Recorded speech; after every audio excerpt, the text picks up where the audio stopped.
Hey guys, Hannah Bell, family lawyer, here with a pro tip back in action. Watch out. Okay, this one is like just a life pro tip.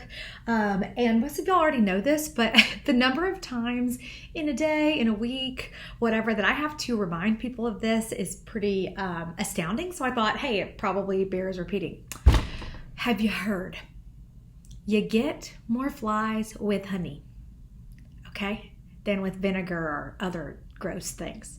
So what I always tell people is, look, the person you're divorcing is the same person you were married to, right? So they're going to mostly act kind of like a worse version of their same self. Their same like punk stuff they did when you were married, they're going to do the same punk stuff whenever you're trying to get divorced. So you got to understand like who the person is that you're dealing with, and think about what are the nice kind of sugary ways you can attract them to help get them into agreement with you. And listen, this is just like true in general while you're trying to make a deal in your divorce or custody or whatever. It's just kind of a nice way. It's not, I mean, I guess it could be sound like I'm saying, hey, you need to really be manipulative. And I'm not trying to say that at all. I mean, it's good in general to be a nice person, not so grouchy. But especially in situations where, like, let's say you have a mediation coming up and everything the X Factor is doing is making you insane and they're always wrong and you just want to tell them what is up and like put them in their place. You can't just let that go. Not the right approach, okay?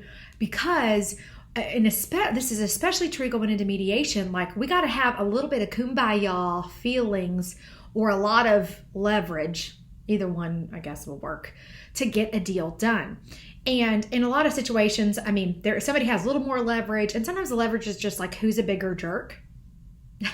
But if you're going into a mediation, especially if you don't have the leverage and you need this mediation, you need the case to end, and your X Factor knows that, you're out of money, you're out of effort, I mean, just whatever the reasons are, then you need to, in the time period leading up to that, be nice and meet them kind of where they are in the way that you're used to them being, because that's the way you're going to get to a deal. And I mean, I can't believe I need to say this, but I do need to say it. If you've got a court is a little bit different because the judge is going to decide, but a mediation, anything where you've got to work together to try to come to a conclusion, remember, you get more flies with honey. This is not the time for the airing of grievances, okay? This is not the time to lay out the list of wrongs or put them in their place, because you hope their place is where they sign on the dotted line, okay, at the end of the day. Keep it in mind. I promise it'll save you a lot of heartache and money, and hopefully get your deals done quicker and easier long term. It may not feel as good in the moment, but like, be smarter, right? Play the long game, not the short game, and you can just kind of grin to yourself later like, hee, we made a deal, and I don't know, whatever you gotta tell yourself. But also, it's just nice to be nice. So all right, hope everybody's doing well, having a great week.